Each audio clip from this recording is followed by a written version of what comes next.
It's fascinating, isn't it, how the Catholic Church speaks with divine certainty about things no human being could possibly know.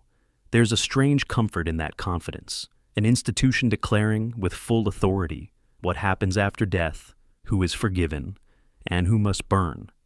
It's almost poetic if you ignore the centuries of suffering required to sustain such poetry. Let's begin with a question. What happens when morality is outsourced to an institution that claims to speak for God? You get a paradox, a moral monopoly pretending to sell redemption while manufacturing guilt. The Catholic Church, perhaps more than any other, perfected the art of spiritual debt, from indulgences sold like heavenly coupons to confessions whispered behind latticed screens. Salvation became a subscription model before capitalism was even invented. The early church didn't merely spread faith, it acquired territory, wealth, and fear. It convinced emperors that divine authority could flow through men, provided those men wore the right robes. And when the faithful hesitated, the church offered reminders, burning reminders, public ones. Heresy, they called it. The will of God, they said, because nothing says divine love like lighting someone on fire for disagreeing. But of course, that was the old church, wasn't it? The one we've moved past. Yet its ghosts remain everywhere, in the doctrines that insist human beings are born broken, guilty of an ancient sin they never committed, and in need of perpetual forgiveness from the very system that defined their guilt in the first place. It's a theological protection racket. The church defines the disease, then sells the cure. Take the doctrine of original sin.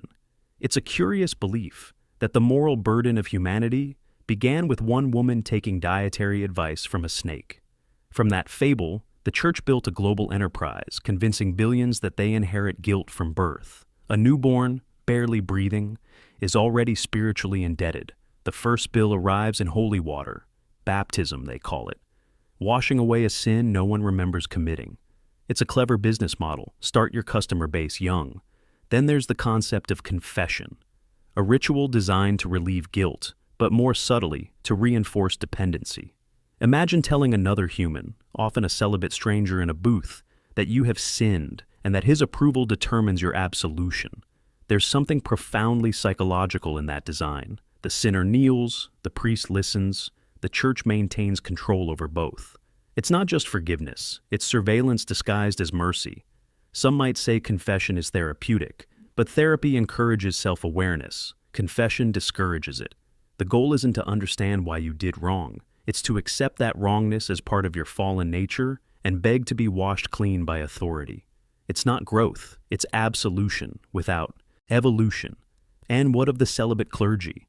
The church teaches that sexual desire is sacred only within marriage, yet demands its own representatives renounce it entirely. That contradiction would be comedic if it weren't tragic. To deny one's own humanity in service of holiness creates exactly what you'd expect: repression, secrecy, and scandal. The institution that built its walls high to protect morality ended up breeding the very sins it condemned most loudly. But the real genius of Catholicism lies not in its theology, it lies in its psychology. It understands fear, the fear of eternal punishment, the fear of disappointing an invisible Father, the fear of thinking for yourself. And so, the church became a paternal figure for the world, punishing, forgiving, and always reminding you that your virtue depends on obedience. Historically, this authority wasn't earned, it was enforced.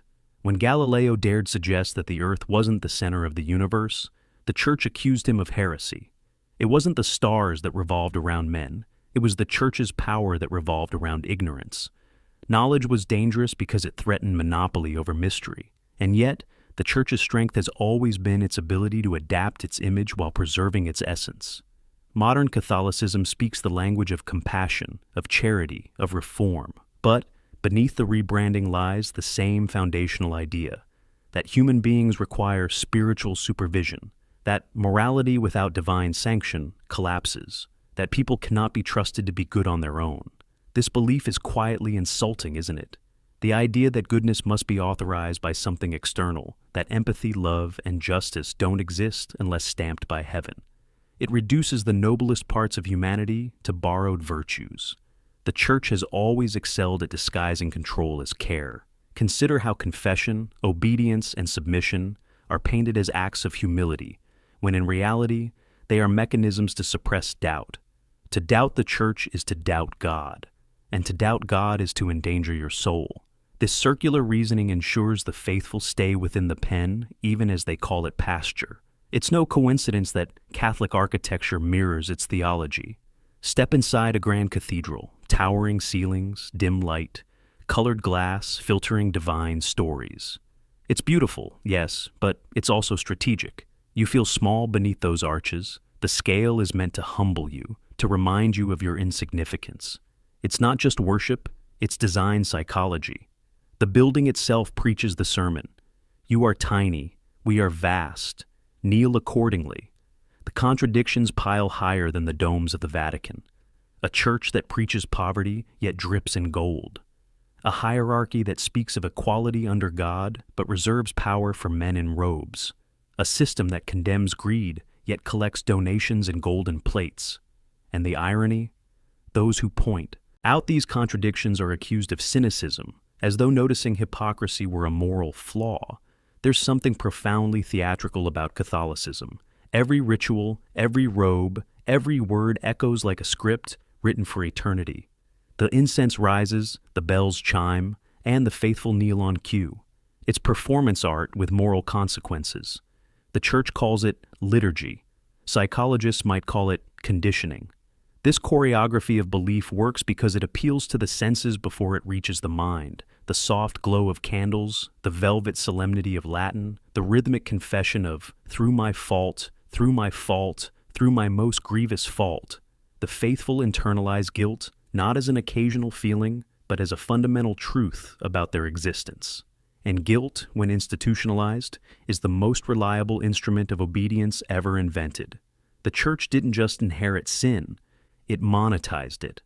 The sale of indulgences during the Middle Ages is often dismissed as a historical footnote, but it was a masterclass in manipulating fear. Pay a priest, shorten your sentence in purgatory. Spiritual extortion wrapped in theology. Imagine the audacity of claiming to reduce your suffering in the afterlife for a price. Not even modern subscription services are that confident. And yet, the deeper irony is that the system worked because people wanted to believe. They didn't buy indulgences because they were gullible. They bought them because the alternative, eternal torment, was too unbearable to contemplate. Fear doesn't demand logic, it demands relief. And the Church was generous enough to sell it. That same pattern repeats today in more subtle ways. The modern Church, polished and politically cautious, doesn't sell indulgences anymore. It sells narratives, stories of moral superiority, divine order, and eternal purpose. And people still buy them, not with coins, but with silence. The faithful overlook scandal, abuse, corruption, because to question the shepherd feels like betraying the flock. One of the Church's most fascinating contradictions is its relationship with power. It preaches humility, but sits at the right hand of emperors and presidents. It condemns worldliness, but operates as one of the largest property owners on the planet. The Vatican is not just a holy city. It's a sovereign state with its own bank, diplomats, and intelligence network. A spiritual corporation that doesn't pay taxes yet demands moral authority over those who do. And let's talk about authority. The idea that the Pope is infallible when speaking ex cathedra, that is, from the chair of St. Peter, is an extraordinary claim. A man in white robes, elected by other men in robes, becomes incapable of error in matters of faith and morals. If that sounds absurd, that's because it is. No human mind becomes divine simply because a council voted on it. It's democracy trying to impersonate divinity. But infallibility is only one part of the illusion. The greater trick is how the Church defines doubt as sin. To question the dogma is to risk your soul. It's a self-sealing system. The cure for doubt is obedience, and the punishment for disobedience is eternal suffering. That's not faith, it's intellectual colonization. This mechanism extends beyond